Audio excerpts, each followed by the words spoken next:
ચાલો તો ટોપિક આપણો હતો 12.4 ઉષ્મા આંતરિક ઉર્જા અને કાર્ય. એમાં છેલ્લો પોઈન્ટ આપણે ભણવાનો છે. આપણે ઉષ્મા વિશે ભણી ગયા, આગળ કાર્ય વિશે ભણી ગયા, બરાબર. આંતરિક ઉર્જા વિશે આપણે ભણી ગયા. હવે ઉષ્મા અને કાર્ય એમના વિશે કેટલાક શબ્દો શું રજૂ કરે છે આપણે ચર્ચા કરીએ. તો ચોથો પોઈન્ટ છે ઉષ્મા અને કાર્ય. તો ઉષ્મા એ વહન પામતી ઉર્જા છે. ઉષ્મા શું છે? એ પદાર્થમાં વહન પામતી ઉર્જા. એક પદાર્થમાંથી બીજા પદાર્થમાં વહન પામતી શું છે? ઉર્જા. આપણે કહીએ ઉષ્મા ઉર્જા, એમ આપણે એવું કહીએ છીએ ઉષ્મા ઉર્જા. થર્મોડાયનેમિક તંત્રની અવસ્થા, બરાબર, અવસ્થા એ આંતરિક ઉર્જા વડે દર્શાવાય છે. એ પણ આપણે કાલ ભણી ગયા. થર્મોડાયનેમિકની અવસ્થા કોણ નક્કી કરે? તો કે આંતરિક ઉર્જા, ઉષ્મા નહીં. ઉષ્મા વડે દર્શાવી શકાય નહીં. થર્મોડાયનેમિકની અવસ્થા કોણ નક્કી કરે છે? આંતરિક ઉર્જા નક્કી કરે છે, ઉષ્મા નક્કી કરતું નથી. તો આપણે બે વાક્યો આપ્યા છે કે કોઈ એક આપેલ અવસ્થામાં રહેલા વાયુમાં અમુક ચોક્કસ પ્રમાણમાં ઉષ્મા હોય છે. તમને એવું વાક્ય આપ્યું કે કોઈ એક આપેલ અવસ્થા, ધારો કે વાયુ કોઈ અવસ્થામાં છે, અવસ્થા એટલે એનું દબાણ, કદ, તાપમાન, આંતરિક ઉર્જા એ અવસ્થા. એ અવસ્થામાં એમાં અમુક ચોક્કસ પ્રમાણમાં ઉષ્મા હોય છે. જો આપણે આવું વાક્ય બોલીએ ને તો આવું વાક્ય અર્થસભર નથી, બરાબર. કારણ કે અવસ્થા અને ઉષ્મા, તો અવસ્થા કોની સાથે સંકળાય છે? આંતરિક ઉર્જા સાથે. આપણે એવું કીધું આંતરિક ઉર્જા, ઉષ્મા વડે નહીં. અવસ્થા દર્શાવી હોય તો અહીંયા ઉષ્મા નહીં, પણ શું હોવું જોઈએ? આંતરિક ઉર્જા આવી જોઈએ. એટલે આવું વાક્ય આપણે બોલી શકતા નથી કે આ અવસ્થામાં પદાર્થમાં આટલી ઉષ્મા છે. બીજું વાક્ય છે કે કોઈ એક આપેલ અવસ્થામાં રહેલા વાયુમાં અમુક ચોક્કસ પ્રમાણમાં કાર્ય હોય છે. આવું વાક્ય પણ આપણે બોલી શકતા નથી, કારણ કે અવસ્થા હંમેશા આંતરિક ઉર્જા સાથે સંકળાય છે, કાર્ય સાથે નહીં, બરાબર. તો આવા વાક્ય જો આપણે વિચારીએ કે ભાઈ આપણે આવું બોલીએ કે કોઈ ચોક્કસ અવસ્થામાં જે વાયુ છે કે જે પદાર્થ છે એમાં કંઈક ચોક્કસ ઉષ્મા છે, એમાં કંઈક ચોક્કસ કાર્ય છે, એવું વાક્ય આપણે બોલી શકતા નથી. એની જગ્યાએ આપણે આવા વાક્યો બોલી શકીએ. જો કોઈ એક આપેલ અવસ્થામાં વાયુમાં ચોક્કસ પ્રમાણમાં આંતરિક ઉર્જા હોય છે, આવું બોલી શકાય. કોઈ ચોક્કસ અવસ્થામાં વાયુમાં શું હોય છે? આંતરિક ઉર્જા છે, કારણ કે અવસ્થાને આંતરિક ઉર્જા સાથે સાંકળી શકાય છે. એટલે આવું વાક્ય તમે બોલી શકો છો. બીજું, કોઈ ચોક્કસ પ્રમાણમાં ઉષ્મા આપવામાં આવી છે, આવું તમે બોલી શકો, કારણ કે તંત્રને આપણે ઉષ્મા આપી શકીએ, બરાબર. કે ભાઈ તંત્ર છે ને કોઈ ચોક્કસ પ્રકારમાં ઉષ્મા આપેલી છે, એવું કહી શકાય. તંત્ર દ્વારા અમુક ચોક્કસ પ્રમાણમાં કાર્ય થયું છે, એવું પણ કહી શકીએ. આપણે કીધું તંત્ર પર કાર્ય થાય, તંત્ર વડે કાર્ય થાય. તો તંત્રને ઉષ્મા આપો તો તંત્ર પર કાર્ય થાય અથવા તંત્ર વડે કાર્ય થાય, તેવું આપણે ભણી ગયા છીએ. તો તંત્ર વડે કે તંત્ર પર કાર્ય થઈ શકે છે. તંત્રને આપણે ઉષ્મા આપી શકીએ છીએ, તંત્ર ઉષ્મા ગુમાવી શકે છે, બરાબર. અને અવસ્થા છે આંતરિક ઉર્જા સાથે સંકળાયેલી હોય. તો આવા વાક્યો તમે બોલી શકો. આવા વાક્યો જે છે, બરાબર, એ અર્થસભર વાક્ય છે, જ્યારે આવા વાક્યો એ કેવા છે? અર્થહીન. આ વાક્યો જે છે એ અર્થહીન છે, જ્યારે આ બધા વાક્યો છે એ કેવા છે? અર્થસભર વાક્યો છે. એટલે આપણે આવું બોલી શકીએ છીએ, બરાબર. ચલો, થર્મોડાયનેમિકમાં ઉષ્મા અને કાર્ય અવસ્થા ચલો નથી. જો ઉષ્મા અને કાર્ય અવસ્થા ચલો એટલે અવસ્થા નક્કી કરતા નથી. અવસ્થા ચલો કયા કયા છે? તો કે દબાણ, કદ, તાપમાન અને આંતરિક ઉર્જા. આ કયા ચલો હતા? અવસ્થા ચલો. ઉષ્મા એ કોઈ અવસ્થા ચલ નથી. તંત્રમાં ઉર્જા વિનિમય દર્શાવે છે, જે તેની આંતરિક ઉર્જામાં ફેરફાર કરે છે, જે અવસ્થા ચલ રાશિ છે. તે તંત્રમાં શું છે? તંત્રમાં ઉર્જા વિનિમય. આપણે કીધું જો ઉષ્મા વહન પામતી ઉર્જા છે, એટલે ઉષ્મા શું દર્શાવે? કે તંત્રમાં ઉર્જાનો વિનિમય કેટલો થયો, બરાબર. તંત્રએ કેટલી ઉષ્મા મેળવી, કેટલી ઉષ્મા ગુમાવી, એ ઉર્જાનો વિનિમય દર્શાવે. અને ઉર્જાનો વિનિમય થાય, તંત્રમાં ઉર્જાનો વિનિમય થાય એટલે એની આંતરિક ઉર્જામાં ફેરફાર થાય. ફેરફાર શેમાં થાય? આંતરિક ઉર્જામાં. આંતરિક ઉર્જા જે છે એ અવસ્થા ચલ રાશિ છે, આપણે અહીં કીધું, લખવો પડે, બરાબર. થર્મોડાયનેમિકમાં ઉષ્મા અને કાર્ય અવસ્થા ચલો નથી. ઉષ્મા અને કાર્યને અવસ્થા ચલો કહેવાના નથી. અવસ્થા ચલો કયા કયા છે? દબાણ, કદ, તાપમાન અને આંતરિક ઉર્જા. આ ચાર અવસ્થા ચલો છે, બરાબર. તે એટલે કોણ? ઉષ્મા કે કાર્ય એ તંત્રમાં ઉર્જા વિનિમય દર્શાવે. ભાઈ તંત્ર વડે કાર્ય થયું, તંત્ર પર કાર્ય થયું, તંત્રએ ઉષ્માનું શોષણ કર્યું, તંત્રએ ઉષ્મા ગુમાવી. અને આવી વસ્તુ થાય એટલે શું થાય? આંતરિક ઉર્જા બદલાય. આપણે કાલના લેક્ચરમાં એવું ભણી ગયા કે તંત્રની આંતરિક ઉર્જા બે રીતે બદલી શકાય. તંત્ર ઉષ્માનું શોષણ કરે કાં તંત્ર પર કાર્ય થાય, તંત્ર ઉષ્મા ગુમાવે કાં તંત્ર વડે કાર્ય થાય. આ બંને કિસ્સાઓમાં આંતરિક ઉર્જામાં ફેરફાર થાય. અને જો આંતરિક ઉર્જામાં ફેરફાર થાય તો આંતરિક ઉર્જા શું છે? અવસ્થા ચલ. તંત્રની અવસ્થામાં ફેરફાર થાય. બરાબર. ચાલો, તો ફાઇનલી ઉષ્મા અને કાર્ય વિશેના વાક્યો. તો ઉષ્મા એ તંત્ર અને પરિસર વચ્ચે તાપમાનના તફાવતના કારણે થતું ઉર્જા વહન છે. ઉષ્મા ઉર્જાનું વહન ક્યારે થાય? તો કે આપણે એવું ભણીએ કે બે અલગ અલગ તાપમાન ધરાવતા પદાર્થોને જ્યારે પાસે લાવશો એટલે ઊંચા તાપમાનથી નીચા તાપમાન તરફ ઉર્જાનું વહન થશે. ઉર્જા કઈ? ઉષ્મા ઉર્જા. તો ઉષ્મા એ તંત્ર અને પરિસર વચ્ચે તાપમાનના તફાવતને કારણે થતું ઉર્જાનું વહન છે. જ્યારે કાર્ય એ શું છે? ઉર્જાનો વિનિમય છે, જે તાપમાનના તફાવત સાથે સંકળાયેલ નથી. કાર્યને તાપમાનના તફાવત સાથે કોઈ લેવા દેવા નથી. તાપમાનના તફાવતની સાથે લેવા દેવા કોને છે? ઉષ્માને. તો મેઇનલી આ ટોપિક તમને શું સમજાવે છે કે ઉષ્મા જે છે એ વહન પામતી ઉર્જા છે, જે તાપમાનના તફાવતને કારણે એક તંત્રમાંથી બીજા તંત્રમાં કે તંત્રથી પરિસર, પરિસરથી તંત્રમાં ઉર્જાનો વિનિમય થાય છે. પણ કાર્ય એ કોઈ વિનિમય પામતી ઉર્જા નથી. કાર્ય એ કોઈ વિનિમય પામતી ઉર્જા નથી. બરાબર. ચાલો, તો મેઇનલી આ જે આખો ટોપિક છે એમાં તમારે જે છેલ્લા 2 પોઈન્ટ છે, ઉષ્મા શું છે તે અને કાર્ય શું છે તે, એ ખાસ તમારે યાદ રાખવાના છે. ઓકે. ચલો, નેક્સ્ટ ટોપિક છે ટોપિક નંબર 12.5, થર્મોડાયનેમિક્સનો પ્રથમ નિયમ. તો આપણે આગળ શૂન્યક્રમનો નિયમ ભણી ગયા, એની પછી છે થર્મોનો પ્રથમ નિયમ. બરાબર. ચાલો, તો પ્રશ્ન એ જ તમને પૂછાય, થર્મોનો પ્રથમ નિયમ લખો અને ઉદાહરણ આપી સમજાવો. તો તંત્રની આંતરિક ઉર્જા યુ 2 પ્રકારની ઉર્જા વિનિમય દ્વારા બદલી શકાય છે. ચલો, તંત્રની આંતરિક ઉર્જા તમારે બદલવી હોય તો શું કરવું પડે? તો આપણે આગળ થિયરીમાં ભણી ગયા છીએ. તંત્રની આંતરિક ઉર્જા બદલવી હોય તો એક તો એ ઉષ્મા કે પછી કાર્ય. ઉષ્માનો વિનિમય કરો કે પછી તંત્ર પર કે તંત્ર વડે કાર્ય કરો, એટલે તંત્રની આંતરિક ઉર્જા જે છે એમાં ફેરફાર થાય. બરાબર. તો સમજો કે ધારો કે ડેલ્ટા ક્યુ જે છે, ડેલ્ટા ક્યુ એ પરિસર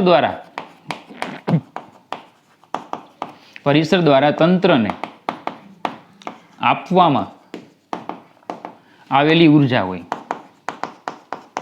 અથવા તો ઉષ્મા છે. પરિસર દ્વારા તંત્રને આપવામાં આવેલી ઉષ્મા છે અને ધારો કે ડેલ્ટા ડબલ્યુ છે એ તંત્ર દ્વારા પરિસર પર થતું કાર્ય છે. ડેલ્ટા ડબલ્યુ એટલે તંત્ર દ્વારા પરિસર પર થતું કાર્ય છે અને ડેલ્ટા યુ એટલે તંત્રની આંતરિક ઉર્જામાં થતો ફેરફાર છે. ડેલ્ટા યુ છે એ શું છે? તંત્રની આંતરિક ઉર્જામાં થતો ફેરફાર છે. તો પછી આપણે ઉર્જા સંરક્ષણ પરથી આપણે એવું કહી શકીએ. સમજો, તંત્રને આપણે ડેલ્ટા ક્યુ જેટલી ઉષ્મા આપીએ, તો શું થાય છે? તંત્ર દ્વારા પરિસર પર કાર્ય થાય, અને બીજું શું થાય છે? એની આંતરિક ઉર્જામાં ફેરફાર થાય. બરાબર. તંત્ર દ્વારા પરિસર પર કાર્ય થાય ને બીજું શું થાય? આંતરિક ઉર્જામાં ફેરફાર થાય. તો પછી આપણે એવું કહી શકીએ ઉર્જા સંરક્ષણ પરથી કે આંતરિક ઉર્જામાં ફેરફાર એટલે જે ટોટલ ઉષ્મા આપણે આપી એમાંથી તંત્ર વડે જે કાર્ય થાય એ કાર્ય બાદ કરી દેવાનું. અથવા તમે એમ કહી શકો કે ડેલ્ટા ક્યુ બરાબર delta W plus delta you. આ ઉષ્મા તમે આપો છો એટલે 2 વસ્તુ થાય. એક તો તંત્રની અવસ્થા બદલાય અને બીજું શું થાય? પરિસર પર કાર્ય થાય, તંત્ર વડે કાર્ય થાય. તંત્ર દ્વારા એટલે તંત્ર વડે કાર્ય થાય. તો ઉષ્મા આપો એટલે તંત્ર વડે કાર્ય થાય અને બીજું તંત્રની અવસ્થામાં ફેરફાર થાય. તો ઉર્જા સંરક્ષણ પ્રમાણે ડેલ્ટા ક્યુ બરાબર delta W plus delta you. તો પછી આંતરિક ઉર્જા એટલે delta Q minus delta W. તો આને કહેવાય થર્મોના પ્રથમ નિયમનું સૂત્ર, થર્મોડાયનેમિક્સનો પ્રથમ નિયમ. તો આપણે આમાં એવું કહી શકીએ કે તંત્રને આપવામાં આવેલી ઉષ્મા, તંત્રને આપણે જે અહીંયા ઉષ્મા આપી એનો થોડોક ભાગ તંત્રની આંતરિક ઉર્જામાં, જ્યારે બાકીનો ભાગ પરિસર પર થતા કાર્યમાં વપરાઈ જાય. એમણે કીધું એમ કે આપણે આને ઉષ્મા આપી તો ઉષ્માનો થોડોક ભાગ ક્યાં વયો ગયો? આંતરિક ઉર્જામાં ફેરફાર કરવામાં, અને બીજો ભાગ ક્યાં ગયો? તંત્ર દ્વારા જે કાર્ય થયું પરિસર ઉપર તેમાં. બરાબર. તો તંત્રને આપવામાં આવેલી ઉષ્મા ડેલ્ટા ક્યુનો થોડોક ભાગ તંત્રની આંતરિક ઉર્જામાં, જ્યારે બાકીનો ભાગ પરિસર પર થતા કાર્યમાં જાય છે. તો આ સમીકરણને થર્મોનો પ્રથમ નિયમ કહે છે, જે ઉર્જા સંરક્ષણનો વ્યાપક નિયમ છે. થર્મોનો પ્રથમ નિયમ એટલે ઉર્જા સંરક્ષણ. આપણે કીધું જો ઉર્જા સંરક્ષણ પરથી આપણને આ નિયમ મળે એટલે થર્મોનો પ્રથમ નિયમ એટલે કોનો નિયમ? ઉર્જા સંરક્ષણનો નિયમ. બરાબર. જેમાં ઉર્જાનો પરિસર તરફ અથવા પરિસરમાંથી બહાર તરફ વિનિમય ગણતરીમાં લેવામાં આવે છે. બરાબર. ઉર્જા જે છે ઉર્જા એનો ઉર્જાનો છે એ પરિસર તરફ કે પછી પરિસરથી બહાર તરફ જે કંઈ પણ હોય બધું ગણતરીમાં લેવામાં આવે. ટૂંકમાં બધી ઉર્જા છે, બધી ઉર્જા એ આમાં ગણતરીમાં લેવાની. ઉર્જાનો પરિસર તરફ કે પરિસરમાંથી બહાર તરફ વિનિમય ગણતરીમાં લેવામાં આવે છે. તો આ થઈ ગયો થર્મોનો પ્રથમ નિયમ. હવે આપણે બરાબર એક આલેખ લઈને આ નિયમને થોડો વધારે સમજવા પ્રયત્ન કરીએ. ઓકે, ચાલો તો એક ઉદાહરણ લઈને આપણે બરાબર થર્મોનો પ્રથમ નિયમ જે છે ને થોડોક સમજવાનો પ્રયત્ન કરીએ. તો આપણે નિયમ કંઈક આ રીતે ભણી ગયા હતા કે ડેલ્ટા યુ બરાબર delta Q minus delta W. Delta U બરાબર delta Q minus delta W. બરાબર. તો જો તંત્ર પ્રારંભિક અવસ્થામાંથી અંતિમ અવસ્થામાં ઘણા માર્ગે જઈ શકે છે. તંત્ર જે છે એ એક અવસ્થામાંથી બીજી અવસ્થામાં જવા માટેના ઘણા બધા માર્ગ. હવે થર્મોડાયનેમિકમાં ઘણા બધા માર્ગ એનો અર્થ શું થાય? ઘણી બધી પ્રક્રિયાઓ એમ, ઘણી બધી પ્રકારની અલગ અલગ પ્રક્રિયા. દાખલા તરીકે તમે આગળ ભણી ગયા હોય કેમેસ્ટ્રીમાં સમતાપી, બરાબર, સમોષ્મી, સમદાબ, બરાબર, એવી ઘણી બધી પ્રક્રિયાઓ છે. તો એને માર્ગ કહેવાય, માર્ગ. બરાબર. તો એક અવસ્થામાંથી બીજી અવસ્થા પ્રાપ્ત કરવા માટે ઘણા બધા માર્ગ હોય, ઘણી બધી પ્રક્રિયાઓ હોય. બરાબર. તો દાખલા તરીકે વાયુની અવસ્થા P1 V1 થી P2 V2 સુધી બદલાય છે. હવે સમજો કે ધારો કે વાયુ જે છે એ અત્યારે આ અવસ્થામાં છે P1 V1. બરાબર. મતલબ કે એનું જે આ દબાણ છે એ છે P1 અને જે અહીંયા કદ છે એ છે V1. ત્યાંથી એ ધારો કે બીજી અવસ્થા પ્રાપ્ત કરે છે P2 V2. મતલબ કે એનું દબાણ જે થાય એ થાય છે P2 અને કદ થાય છે V2. દબાણ છે P2 થાય છે, કદ છે V2 થાય છે. તો વાયુ જે છે એ આ અવસ્થામાંથી આ અવસ્થા પ્રાપ્ત કરે છે. હવે આ પહેલી અવસ્થામાંથી બીજી અવસ્થા પ્રાપ્ત કરવા માટે ઘણા બધા માર્ગ ઉપલબ્ધ છે. દાખલા તરીકે આપણે માર્ગો વિશે ચર્ચા કરીએ કે હું એક માર્ગ લઉં કે જેમાં હું પહેલાં શું કરાવું કે દબાણ P1 જે છે ને, દબાણ P1 એ હું અચળ રાખું અને કદ વધારતો જાઉં. P1 દબાણ અચળ રાખો અને કદ કેવો થાય? વધારતા જાઓ. બરાબર. તો જો દબાણ P1 છે, P1 એને હું અચળ રાખું અને કદ હું વધારતો જાઉં. કદ જે છે એ હું V1 થી V2 સુધી વધારતો જાઉં. V1 થી ક્યાં સુધી મેં વધાર્યું? V2 સુધી. તો આપણને આ બિંદુ મળે, જે બિંદુ હશે P1 V2. એટલે મને બિંદુ કયું મળશે? P1 V2. બરાબર. ચલો હવે હું શું કરું કે કદ V2 હું અચળ રાખું અને દબાણ જે છે એ P1 થી P2 સુધી ઘટાડતો જાઉં. જો V2 અચળ રાખવાનું પણ ખાલી શું કરવાનું? દબાણ મારે ઘટાડતું જવાનું. એટલે હું પહેલાં આમ ગયો, પછી ત્યાંથી હું આમ ગયો, એટલે મેં આવી પ્રોસેસ કરી. પહેલાં મેં શું કર્યું? દબાણ અચળ રાખ્યું P1, કદ છે એ V1 થી V2 સુધી બદલાયું. પછી હું કદ અચળ રાખું V2 અને દબાણને P1 થી P2 સુધી હું બદલાવું. એટલે મને ફાઇનલ મારી પોઝિશન કઈ મળશે? P2 V2. તો આ રીતે આ એક માર્ગથી હું બરાબર શું થઈ ગયો? P1 V1 થી ક્યાં પહોંચી ગયો? P2 V2. તો આ એક માર્ગ મને મળ્યો. બરાબર. ચલો આ માર્ગ મેં લીધો, એમાં શું હશે? તંત્ર દ્વારા કંઈક ઉષ્માનું શોષણ થયું હોય, તંત્ર વડે કંઈક કાર્ય થયું હશે. એ Q અને W એ મેં ગણ્યા. અને હવે હું શું કરું? એને 1 કહી દઉં. તો હું કરું છું Q1 માઇનસ W1. જે કંઈ તંત્રએ ઉષ્માનો જે કંઈ વિનિમય કર્યો હોય એ ઉષ્મા કરી, તંત્ર પર કે તંત્ર વડે જે કંઈ પણ કાર્ય થયું હોય એ કાર્ય મેં ગણ્યું. અને પછી મેં શું કર્યું? Q1 માઇનસ W1 કર્યા. બરાબર. ચાલો બીજો એક માર્ગ લઈએ. બીજા માર્ગમાં આપણે શું કરીએ કે ભાઈ દબાણ જે છે, દબાણ V1 અચળ રાખીએ અને દબાણ જે છે એને P1 થી P2 સુધી હું બદલાવું. શું કરું છું હું? તો કે કદ V1 હું અચળ રાખું પહેલાં અને દબાણ છે એને P1 થી P2 સુધી હું બદલાવતો જાઉં. એટલે મને જે આ બિંદુ મળશે અહીંયા, હવે P1 થી P2 સુધી હું બદલાવું તો મને આ બિંદુ મળે. એ બિંદુ મને મળશે P2 V1. કયું બિંદુ મળશે? P2 V1 આ બિંદુ મળે મને, બરાબર. પછી શું કરવાનું કે P2 દબાણ અચળ રાખવાનું, કદ વધારતા જાઓ, V1 થી V2 કરતા જાઓ. દબાણ જે છે બરાબર એ P2 અચળ રાખવાનું, અચળ દબાણ રાખો અને કદ છે એ V1 થી V2 કરો એટલે હું ફાઇનલ પહોંચી જાઉં P2 V2 સુધી, અહીંયા પહોંચી જાઉં. ચલો આ પ્રક્રિયામાં પણ શું થયું છે, તંત્ર વડે કે તંત્ર પરિસર પર કંઈક ઉષ્માનો વિનિમય થયો હશે, તંત્ર અને પરિસર વચ્ચે કંઈક કાર્ય થયું હશે, મેં ઉષ્માનો વિનિમય ગણ્યો, કાર્ય ગણ્યો અને હું શું કરું છું Q2 માઇનસ W2. શું કરવાનો Q2 માઇનસ W2. તો આપણને એવું જાણવા મળે છે કે Q1 માઇનસ W1 જેટલા આવ્યા હતા એટલા જ Q2 માઇનસ W2 આવે છે. Q1 માઇનસ W1 એ જેટલા આવ્યા હતા એટલા જ શું આવે Q2 માઇનસ W2. કારણ કે Q અને W નો બાદબાકી એટલે શું આવશે, આંતરિક ઉર્જા. આંતરિક ઉર્જા આવશે કે નહીં, Q અને W ની બાદબાકી એટલે શું આવે, આંતરિક ઉર્જા. U બરાબર Q માઇનસ W એવું કહેવાય કે નહીં, તો એના પરથી લખાય ડેલ્ટા U બરાબર delta Q minus delta W. બોલો, તંત્રની પ્રારંભિક અવસ્થા જે હતી અંતિમ અવસ્થા એ જ છે. તમે કોઈ પણ માર્ગે જાઓ, પ્રારંભિક અવસ્થા જે હતી એ જ શું છે, અંતિમ અવસ્થા છે. તો એનો મતલબ એવો થાય કે આંતરિક ઉર્જા પહેલા જેટલી હતી, પહેલા જેટલી આંતરિક ઉર્જા અહીંયા આવતી હતી એટલી જ આંતરિક ઉર્જા શું થાય, અહીંયા આવશે. બરાબર, મતલબ કે આંતરિક ઉર્જા જે છે એ બદલાવાની નથી. બરાબર, કારણ કે આંતરિક ઉર્જા કોની પર આધાર રાખે, અવસ્થા પર આધાર રાખે, માર્ગ પર તે આધારિત નથી. તો થર્મોનો પ્રથમ નિયમ તમને આ પણ બાબત સમજાવે કે પ્રક્રિયા કોઈ પણ હોય, કોઈ પણ પ્રક્રિયા હોય, ઉષ્માનો કોઈ પણ વિનિમય થાય, કાર્યમાં કંઈ પણ ફેરફાર થાય, પણ જો તંત્રની પ્રારંભિક અવસ્થા અને પ્રારંભિક અવસ્થા અને અંતિમ અવસ્થા તંત્ર કોઈ પણ માર્ગે પ્રાપ્ત કરે, પણ જો પ્રારંભથી અંત અવસ્થા એકની એક જ હોય તો પછી આંતરિક ઉર્જા જે છે એ બંને કિસ્સામાં કેવી હોય, સમાન હોય. એને કાર્ય કે ઉષ્માની સાથે કોઈ લેવા દેવા નથી. બરાબર, તો એક બાબત યાદ રાખવાની છે, આ ઘણા બધા પ્રશ્નોમાં પણ આપણે ઉપયોગ કરશું.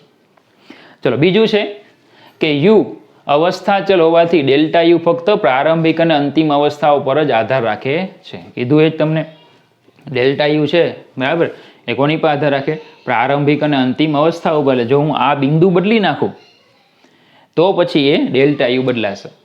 બરાબર, નહીં કે વાયુએ એકથી બીજી અવસ્થા સુધી જવા માટેના માર્ગ ઉપર એ આધાર રાખે છે. કોની ઉપર, માત્ર પ્રારંભિક અને અંતિમ અવસ્થા ઉપર જ આધાર રાખે છે, માર્ગ પર આધાર રાખતી નથી.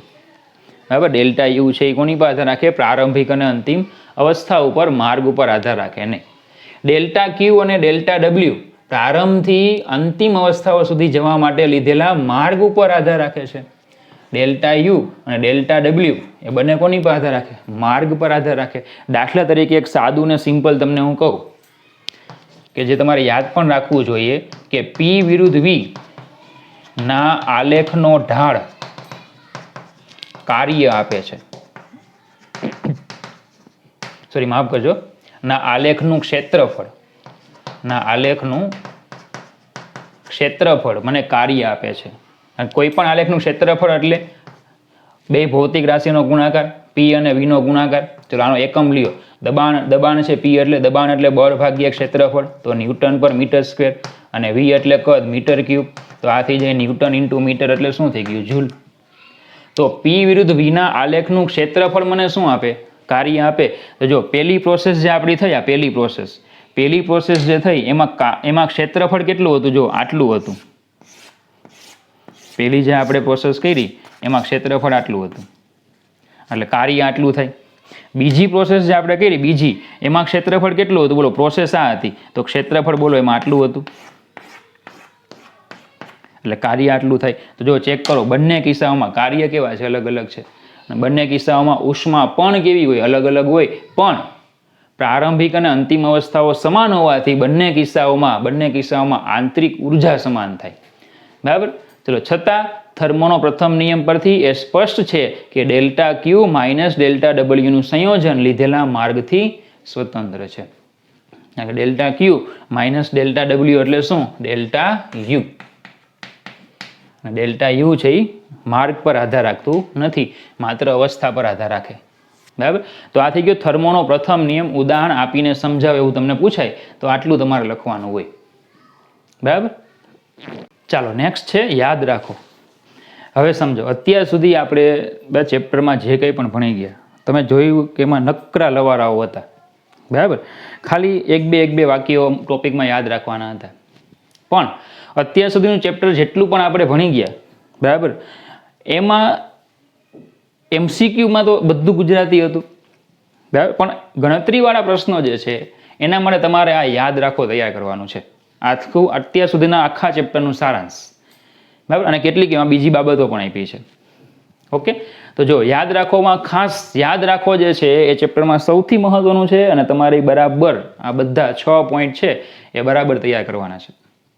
ચલો, પહેલો પોઈન્ટ છે થર્મોડાયનેમિક્સનો પ્રથમ નિયમ. તો એ તો આપણે ભણી ગયા કે ડેલ્ટા યુ બરાબર delta Q minus delta W. થર્મોનો પ્રથમ નિયમ ડેલ્ટા યુ બરાબર delta Q minus delta W. હવે જો તંત્ર ઉષ્માનું શોષણ કરે, ક્યાંય તમને શબ્દ આવ્યો તંત્ર દ્વારા ઉષ્માનું શોષણ થાય છે, જો ઉષ્માનું શોષણ થાય તો ડેલ્ટા ક્યુ ગ્રેટર ધેન 0. જો તંત્ર ઉષ્માનું શોષણ કરે તો શોષાયેલી ઉષ્મા ફિઝિક્સમાં ધન લેવાય. જો તંત્ર ઉષ્મા ગુમાવે તો ડેલ્ટા ક્યુ લેસ ધેન 0. ઉષ્મા ગુમાવે તો શું લેવાનું? ઋણ. એટલે જ્યારે પણ આપણે થર્મોનો પ્રથમ નિયમ એપ્લાય કરશું ને, એટલે તમને વાક્યો આપ્યા છે ઉષ્માનું શોષણ થાય, ઉષ્મા ગુમાવે, બરાબર. તો ઉષ્માનું શોષણ થાય તો ડેલ્ટા ક્યુ ધન લેવાના, ઉષ્મા ગુમાવે તો ડેલ્ટા ક્યુ ઋણ લેવાના. જો તંત્ર વડે કાર્ય થાય, તંત્ર વડે કાર્ય થાય તો તંત્રનું પ્રસરણ થાય, કદ વધે, તો પછી કાર્ય જે છે એ ધન લેવાનું. જોજો, કેમેસ્ટ્રી કરતાં થોડું અલગપણું આપણે આમાં આવે છે, બરાબર. જો તંત્ર વડે જ્યારે પણ કાર્ય થશે ને, તંત્ર વડે જ્યારે પણ કાર્ય થશે એટલે એનું કદ વધે, પ્રસરણ થશે, તો કાર્ય ધન લેવાનું. તંત્ર પર જ્યારે પણ કાર્ય થશે એટલે સંકોચન થશે, ત્યારે કાર્ય જે છે ને એ ઋણ લેવાનું. એટલે કદ વધે, જો કદ વધે તો કાર્ય ધન લેવાનું, જો કદ ઘટે તો કાર્ય ઋણ લેવાનું, બરાબર. એટલે તંત્ર વડે કાર્ય થાય તો પ્રસરણ થાય તો કાર્ય ધન, તંત્ર પર કાર્ય થાય તો સંકોચન થાય તો કાર્ય કેવું લેવાનું? ઋણ, બરાબર. ચાલો, જો delta Q minus delta W ધન હોય, ગ્રેટર ધેન 0 એટલે ધન હોય, તો સીધી વાત છે કે ડેલ્ટા યુ પણ કેવા આવશે? ધન. એટલે ડેલ્ટા યુ વધે. જો આ ધન હશે તો ડેલ્ટા યુમાં શું થાય? વધારો થાય. જો delta Q minus delta W less than 0 હશે તો ડેલ્ટા યુ ઘટે. ઋણ હશે તો શું થશે? ઘટે. એટલે તમે એમ કહી શકો કે ડેલ્ટા યુ ગ્રેટર ધેન 0 આવે, ડેલ્ટા યુ ગ્રેટર ધેન 0 તો યુ વધે, અને આમાં ડેલ્ટા યુ લેસ ધેન 0 આવશે તો યુ ઘટે. પહેલા કિસ્સામાં શું આવશે? પહેલા કિસ્સામાં ડેલ્ટા યુ ગ્રેટર ધેન 0 અને બીજા કિસ્સામાં આવશે ડેલ્ટા યુ લેસ ધેન 0. તો તમે એમ કહી શકો આંતરિક ઉર્જા વધે, તંત્રની આંતરિક ઉર્જા વધે, તંત્રની આંતરિક ઉર્જા ઘટે, બરાબર. એટલે તમે અહીંયા યુ પણ લખી શકો, આંતરિક ઉર્જા વધે. જો આ ધન હશે તો ડેલ્ટા યુ ધન, ડેલ્ટા યુ ધન, ફેરફાર ધન એટલે આંતરિક ઉર્જા વધે. જો આ ઋણ હશે તો ફેરફાર કેવો હશે? ઋણ, તો આંતરિક ઉર્જા ઘટે, બરાબર. ચલો, ચોથો પોઈન્ટ. પાંચમો, વાયુમાં દરેક અણુ દીઠ સરેરાશ ઉષ્મીય ગતિ ઉર્જા, એનું સૂત્ર યાદ રાખવાનું છે કે E average equal to F/2 kBT, જ્યાં kB એટલે બોલ્ટ્ઝમેન અચળાંક. kB એટલે શું? બોલ્ટ્ઝમેન અચળાંક. એની સાબિતી આપણે જૂના સિલેબસમાં આપી હતી, પણ આમાં નથી આપી, તો તમને દાખલામાં આપ્યા છે, MCQમાં આપ્યા છે. તો જો વાયુની દરેક અણુ દીઠ સરેરાશ ઉષ્મીય ગતિ ઉર્જા કીધી હોય તો E એવરેજ, સરેરાશ ઉર્જા E એવરેજ F/2 kBT. ચલો, મ્યુ મોલ આદર્શ વાયુની આંતરિક ઉર્જા E ઇન્ટરનલ તો આવે F/2 mu RT. F/2 mu RT. Mu એટલે મોલ, R એટલે વાયુનો નિયતાંક અને T એટલે તાપમાન. તો પ્રશ્ન એ કે F એટલે શું? F અહીંયા પણ છે ને F અહીંયા પણ છે, તો F ને કહેવાય મુક્તતાના અંશ. F એટલે શું? મુક્તતાના અંશ. તો બે સૂત્રો યાદ રાખવાના છે. અને મુક્તતાના અંશ એટલે શું? તો સાતમું ચેપ્ટર હતું ચાક ગતિ, એમાં મુક્તતાના અંશની એક નોંધ કરાવી હતી તમને.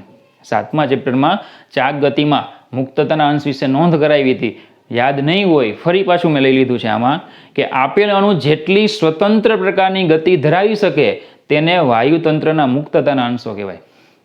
આપેલ અણુ જે છે એ જેટલી અલગ અલગ સ્વતંત્ર ગતિઓ કરી શકે જેટલા પ્રકારની એને શું કહેવાય? મુક્તતાના અંશો.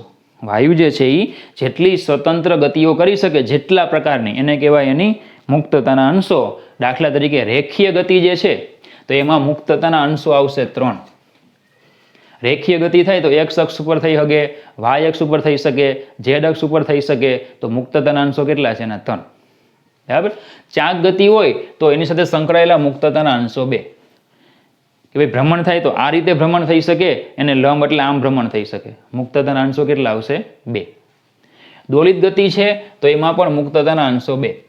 દોલન થાય તો દોલન આ રીતે થઈ શકે, દોલન આ રીતે થઈ શકે, મુક્તતાના અંશો કેટલા આવશે? 2. જો એક પરમાણુ અણુ હોય, કેટલો? એક પરમાણુ અણુ, તો એ કેટલા પ્રકારની ગતિઓ કરી શકે? તો કે એક પરમાણુ અણુ હોય તો એમાં માત્ર ને માત્ર રેખીય ગતિ જ થઈ શકે, એટલે મુક્તતાના અંશો 3. એક પરમાણુ હોય તો એ માત્ર રેખીય ગતિ કરી શકે, એટલે મુક્તતાના અંશો કેટલા આવશે? 3. દ્વિપરમાણુ અણુ હોય તો એ રેખીય ગતિ કરી શકે, ચાક ગતિ કરી શકે, દોલન ગતિ કરી શકે, એટલે મુક્તતાના અંશો આવશે 3 ને 2 5 ને 2 7. આમાં રેખીય ગતિ પ્લસ ચાક ગતિ પ્લસ દોલન ગતિ, મુક્તતાના અંશો કેટલા આવશે? એના 7. દ્વિપરમાણુ પણ રિજિડ એટલે દ્રઢ. જો દ્રઢ પદાર્થ હોય તો દોલન કરી શકે નહીં, તો મુક્તતાના અંશો 5 રેખીય પ્લસ ચાકના. કારણ કે દ્રઢ પદાર્થ એટલે શું? અણુઓ વચ્ચેનું અંતર બદલાય નહીં. હવે દોલન થાય તો અંતર બદલાય, એટલે દ્રઢ પદાર્થ જે છે એ દોલન ગતિ કરી શકે નહીં. દાખલા તરીકે O2, બરાબર, ઓક્સિજન એ કેવો છે? દ્વિપરમાણુ રિજિડ રોટેટર છે, એટલે એમાં મુક્તતાના અંશો કેટલા આવશે? 5. જો એક પરિમાણ હોય તો મુક્તતાનો અંશ આવે 1. 2 પરિમાણ હોય તો મુક્તતાના અંશ આવે 2, અને 3 પરિમાણ હોય તો મુક્તતાના અંશ આવે 3. એક પરિમાણ, બરાબર, તો મુક્તતાના એટલે કે એક પરિમાણ વાળો કોઈ પદાર્થ હોય તો મુક્તતાનો અંશ 1 આવે, 2 પરિમાણ વાળો હોય તો 2 આવે, અને ત્રિપરિમાણમાં હોય તો 3 આવે. એટલે જે અણુ જે આપણે લઈએ એ જો એક પરિમાણમાં હોય તો 1 આવે. દાખલા તરીકે ધારો કે આપણે ઓક્સિજન હાઇડ્રોજન લઈએ H2, તો H બાજુમાં હોય તો આ એક પરિમાણ થઈ ગયું. તો આખા અણુનો મુક્તતાનો અંશ આપણે ગણવો પડે કેટલો? 1. પણ ધારો કે આપણે પાણી લઈએ, H2O લઈએ, તો એમાં ત્રિપરિમાણ આવે. H2O જે છે એમાં કેવું આવશે? બંધારણ ત્રિપરિમાણ આવશે, એટલે એમાં મુક્તતાના અંશ કેટલા લેવાના? 3. બરાબર. ચલો કોઈ ઘન પદાર્થ આપણે લઈએ, ઘન પદાર્થ, તો એ પણ ત્રિપરિમાણમાં હોય, એટલે મુક્તતાના અંશ કેટલા લેવાના? 3. તો તમને અત્યાર સુધીમાં ચેપ્ટરમાં જે કંઈ પણ ભણ્યા હોય બહુ એટલું બધું કંઈ મહત્વનું નથી JEE નીટ લેવલમાં, બરાબર, કે પછી દાખલા કે MCQમાં, પણ આજે નોંધ લખીને યાદ રાખો, એ તમને કાયમ માટે યાદ રહેવી જોઈએ. એટલે થર્મોડાયનેમિક તમે જ્યારે પણ તૈયાર કરવા બેસો ને એટલે તમારે આ નોંધ પરફેક્ટ તૈયાર કરવાની, બરાબર. એમાં પ્લસ માઇનસ એ બધું વીણી મેં આમાં લઈ લીધું. ઓકે, ચલો નેક્સ્ટ ટોપિક છે વિશિષ્ટ ઉષ્માધારિતા. હવે સમજો, આ આપણે છે ને 11મા ચેપ્ટરમાં ભણી ગયા છીએ. ઉષ્માધારિતા અને વિશિષ્ટ ઉષ્માધારિતાના 2 પોર્શન તમને એમાં કરાવ્યા હતા, બરાબર. એ જ વસ્તુ આમાં ફરી પાછી આપી છે, બરાબર. તો ફરી પાછું એક વખત આપણે રિવાઇઝ કરી લઈએ કે ઉષ્માધારિતા શું હતું. તો કે ધારો કે પદાર્થને આપવામાં આવેલી ઉષ્મા ડેલ્ટા Q એનું તાપમાન T થી કેટલું વધારે છે? T plus delta T. તો પછી ઉષ્માધારિતા HC એટલે પદાર્થને આપેલી ઉષ્મા અને તાપમાનમાં થતો ફેરફાર. આપણે એમ કહેતા તાપમાનમાં એકમ ફેરફાર દીઠ આપવી પડતી ઉષ્માને ઉષ્માધારિતા કહેવાય. તાપમાનમાં એકમ ફેરફાર દીઠ આપવી પડતી ઉષ્માને શું કહેવાય? ઉષ્માધારિતા. ચલો કેટલી બાબતો ઉપર આધાર રાખે? તો કે પદાર્થના દળના સમપ્રમાણમાં. તો આપણે ભણી ગયા કે જેમ પદાર્થનું દળ વધારે હશે તેમ આપવી પડતી ઉષ્મા પણ કેવી હશે? વધારે. ધારો કે 1 કિલોગ્રામનો પદાર્થ છે અને 2 કિલોગ્રામનો પદાર્થ છે, બંનેના તાપમાનમાં એક સરખો વધારો કરવો હોય તો સીધી વાત છે કે 2 કિલોગ્રામના પદાર્થને આપવી પડતી ઉષ્મા કેવી હશે? વધારે. બરાબર. તાપમાન પર આધાર રાખે છે, મતલબ કે જુદા જુદા તાપમાનમાં એકમ વધારો કરવા માટે જરૂરી ઉષ્મા જુદી જુદી હોય. શું કહેવા માંગે છે કે ધારો કે ટેમ્પરેચર 30 ડિગ્રી સેલ્સિયસથી તમે 40 ડિગ્રી સેલ્સિયસ કરો છો, અને ટેમ્પરેચરને 90 ડિગ્રી સેલ્સિયસથી 100 ડિગ્રી સેલ્સિયસ કરો છો. આ બંને કિસ્સાઓમાં આપવી પડતી ઉષ્મા જે છે એ અલગ અલગ હશે. બંને કિસ્સાઓમાં આપવી પડતી ઉષ્મા કેવી હશે? અલગ અલગ હશે. એટલે તાપમાનના વધારો કયા વિભાગમાં થાય છે એની ઉપર પણ આ ઉષ્માધારિતા આધાર રાખે છે. એનો એસઆઈ એકમ જોતો હોય તો આ ઉષ્મા ઉર્જા, એનો એકમ જૂલ, આ તાપમાન, એનો એકમ કેલ્વિન, તો એનો એસઆઈ એકમ આવશે જૂલ કેલ્વિન ઇનવર્સ. બરાબર. તો આ થઈ ગઈ ઉષ્મા ધારિતા. એની પછી જે વિશિષ્ટ ઉષ્મા ધારિતા, તો HC ઉષ્મા ધારિતાને દળ વડે ભાગો એટલે બને વિશિષ્ટ ઉષ્મા ધારિતા. એટલે આપણે કહેતા delta Q by M delta T. ઉષ્મા ધારિતા જે છે એને શું કરીએ આપણે, એમ વડે ભાગીએ એટલે શું બની જાય, વિશિષ્ટ ઉષ્મા ધારિતા. ડેલ્ટા ક્યુ ના છેદમાં એમ ડેલ્ટા ટી. ચલો, જ્યાં એસ એટલે વિશિષ્ટ ઉષ્મા ધારિતા. વિશિષ્ટ ઉષ્મા ધારિતા. એસ શું છે, વિશિષ્ટ ઉષ્મા ધારિતા છે. ચલો, એ કોની પર આધાર રાખે, તો એક પદાર્થની પ્રકૃતિ પર તો આધાર રાખે છે. કયો પદાર્થ છે, જુદા જુદા પદાર્થ માટે વિશિષ્ટ ઉષ્મા ધારિતા અલગ અલગ હોય. તાપમાન પર આધાર રાખે, કારણ કે delta Q by delta T, HC એ તાપમાન પર આધાર રાખે છે. હા, એ દળથી સ્વતંત્ર છે, દળ ઉપર તે આધારિત નથી. એવું તમને 11મા ચેપ્ટરમાં પણ સમજાવ્યું હતું. કારણ કે દળ વડે તો આપણે ભાગી નાખ્યું. દળ વડે ભાગો એટલે નવી ભૌતિક રાશિ જે બને એ દળથી સ્વતંત્ર. જો એનો એસઆઈ એકમ જોતો હોય તો અહીંયા જૂલ, દળનો એકમ કિલોગ્રામ, ટેમ્પરેચરનો કેલ્વિન, એટલે આવશે joule kilogram inverse kelvin inverse. SI એકમ આવશે joule kilogram inverse kelvin inverse. હવે વિશિષ્ટ ઉષ્મા ધારિતા જે છે એમાં જો જથ્થો જે છે, દ્રવ્યનો જથ્થો એ મોલમાં લઈએ તો પછી આપણે એને કહીશું મોલર વિશિષ્ટ ઉષ્મા ધારિતા. જો દ્રવ્યનો જથ્થો છે એ જો મોલમાં લેવામાં આવે તો એને શું કહેવાય, મોલર વિશિષ્ટ ઉષ્મા ધારિતા કહેવાય. એને સી વડે જો હું દર્શાવું તો આવશે delta Q by mu delta T. દળ એમ છે એની જગ્યાએ શું આવશે, મ્યુ. બીજી રીતે લખવું હોય તો delta H by mu, HC by mu, HC by mu. બરાબર. તો જ્યાં સી એને કહેવાય મોલર વિશિષ્ટ ઉષ્મા ધારિતા. સી એટલે મોલર વિશિષ્ટ ઉષ્મા ધારિતા. એ પદાર્થના જથ્થા એટલે કે દળથી સ્વતંત્ર છે, મોલથી સ્વતંત્ર. મોલની સંખ્યા કેટલી છે એની પર આધારિત નથી. બીજો આધાર રાખે પ્રકૃતિ ઉપર, તો આની જેમ જ તાપમાન પર. કઈ પરિસ્થિતિઓમાં ઉષ્મા આપવામાં આવી છે એની પર આધાર રાખે, એટલે કે પરિસરની પરિસ્થિતિ કઈ છે એની ઉપર પણ આ મોલર વિશિષ્ટ ઉષ્મા ધારિતા આધાર રાખશે. જો એનો એસઆઈ એકમ જોતો હોય તો આની જેમ જ આવશે, પણ દળ જે કિલોગ્રામમાં હતું એની જગ્યાએ શું આવશે, મોલ. તો joule mall inverse kelvin inverse. એનો એકમ શું આવશે, joule mall inverse kelvin inverse. તો આ ટોપિક નંબર 12.6, એમાં 2 પોઈન્ટ થઈ ગયા. હજી આપણે 3 કે 4 પોઈન્ટ હજી આપણે આમાં ભણવાના છે. બરાબર. ચાલો, પણ ઉષ્મા ધારિતા અને વિશિષ્ટ ઉષ્મા ધારિતા તમને થોડુંક આમાં ફરી પાછું રિવાઇઝ કરાવ્યું હતું, તો એટલો પોર્શન મેં આમાં લઈ લીધો. ઓકે.